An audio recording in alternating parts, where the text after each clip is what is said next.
sweating the small stuff.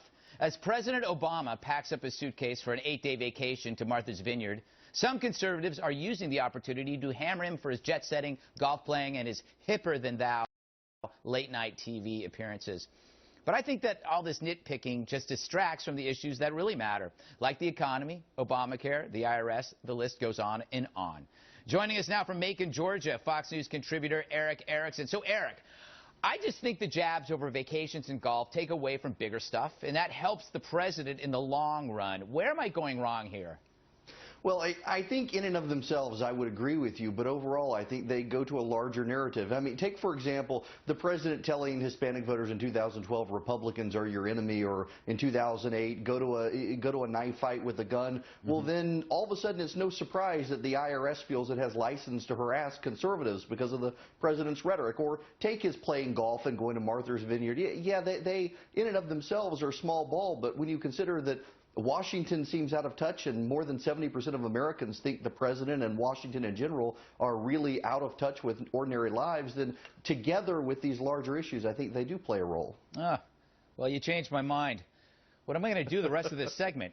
I don't know. No. You know, I would say, Greg, that there are too many conservatives who have gotten very shrill on these small issues. Exactly. And the IRS, they play into the IRS. They play into Benghazi. The president asleep at the wheel or playing golf. Do we even know where he was yet on when Benghazi happened? They in and of themselves are small issues, but wrapped into these larger ones, I think it builds a greater picture and paints a picture of an incompetent president out of touch.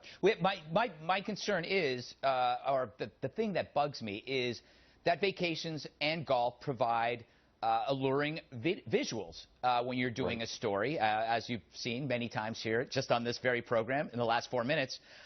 But if you keep relying on those photos, it gives you a way out of actually talking about the things that are potentially boring, like gas prices, like fracking, to me, which is could be a huge remedy for society. It could lower unemployment, it could lower gas prices and ease reliance on crazy nations. But instead, we show President Obama eating an ice cream cone. Oh, exactly. And because conservatives yell about these issues, the media, they don't want to talk about the issues that are impactful. So they'll go after that. They'll dismiss conservatives as still being angry and bitter. And it really distracts from them. Look, to your issue of talking about the president eating ice cream and whatnot, I don't understand why Republicans aren't on Univision, Telemundo, and other Hispanic outreach programs focusing on the fact that we used to create 3-to-1 full-time to part-time jobs, and because of Obamacare, it's now 4-to-1 part-time to full-time. But there are too many people who want to yell about him going to Martha's Vineyard. Yeah, if I were president of the United States, I would encourage as many little distractions as I could. I would eat ice cream for breakfast. I would install a pool in Air Force One, just so people could look at that while I go off and I do my other things, which would be to dismantle every large government program. Does that make sense? I think if he put a pool in Air Force One, he might win millennials permanently. That is true.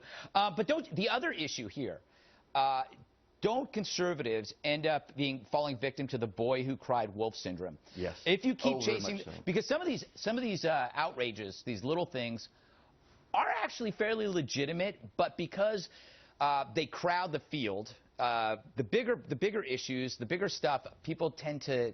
They don't pay attention to it as much anymore because, you know, they are mad that we are paying for his trip to Africa. That ticks them off, and they forget about these other things in which they're paying $4 to $5 a gallon in gas. Yeah, Greg, I've written several times about this, one of those being the Obama phone, a program that was created by the Bush administration that everyone ties to Obama because of a video that surfaced, and conservatives were so fixated on this, they dropped the ball on other issues, and then when we got to Benghazi, the press was saying, oh, these are these crazy conservatives, look at them, they go after this Bush program blaming him, and now this is just some sort of incompetence. There's nothing wrong here, really. And the media wants to ignore these. The media wants an excuse to ignore all these things, and conservatives have been giving them too many excuses to ignore them. Yeah, you know, there is a defense to this, and I get it a lot. It's like, look, the media and the left have been harping on conservatives and Republican leaders for years with the same stuff.